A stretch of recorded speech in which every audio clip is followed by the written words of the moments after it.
Pada hari ini sidang MK yang kemungkinan terakhir sebelum diambil keputusan rapat permusyawaratan majelis hakim, yaitu pemeriksaan saksi ahli dan saksi fakta. Saya akan hadir sebagai saksi fakta terkait dengan pencabutan Omnibus Law Undang-Undang Cipta Kerja.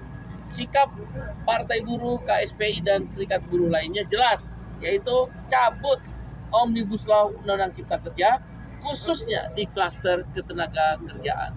Ada 9 poin dan 7 poin diantaranya adalah yang terpenting. Yang pertama, kami menolak outsourcing seumur hidup. 2, kami menolak upah murah, tidak ada batas bawah, batas atas. Inflasi 2,8%, tapi naik upah hanya 1,58%. Brazil naik 13%, Inggris baru-baru ini Partai Buruh menang naik 20%, bahkan Turki naik 30% daripada kenaikan upahnya. Yang ketiga adalah karyawan kontrak yang tanpa periode, yang akhirnya juga menuju kepada outsourcing seumur hidup atau karyawan kontrak seumur hidup. Yang keempat adalah berkenaan dengan outsourcing seumur hidup. Yang kelima berkenaan dengan PHK yang dipermudah. Ya. Keenam ada PHK sudah dipermudah, uang pesangonnya murah.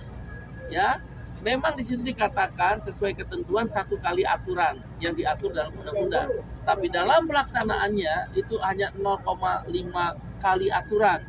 Orang yang bermasa kerja 30 tahun seperti kita bekerja 30 tahun, kalau pakai Undang-Undang Nomor 13 dengan gaji rata-rata 5 juta, itu bisa 300 juta sampai 400 juta.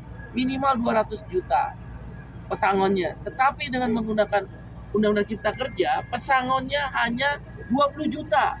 Bahkan ada satu perusahaan masa kerja 30 tahun, pesangonnya hanya 2,5 juta. Hakim MK harus melihat fakta-fakta di lapangan. Bagaimana implementasi Undang-Undang Cipta Kerja.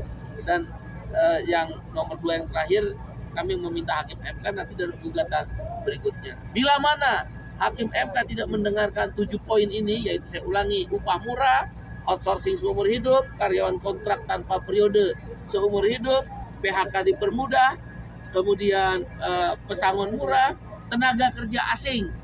Ya sekarang orang unskilled workers, buruh kasar bisa langsung masuk kerja dengan Undang Cipta Kerja, nggak perlu izin lagi. Itu yang terjadi di Morowali, di Konawe, di Pandeglang, terutama investor Cina.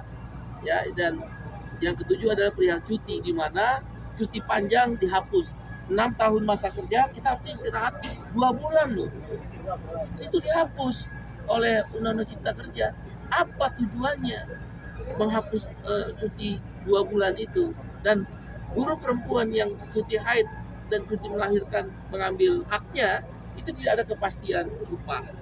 Di Undang-Undang Cipta Kerja ini harus dihapuskan Undang-Undang Cipta Kerja, dan ini harus kita batalkan.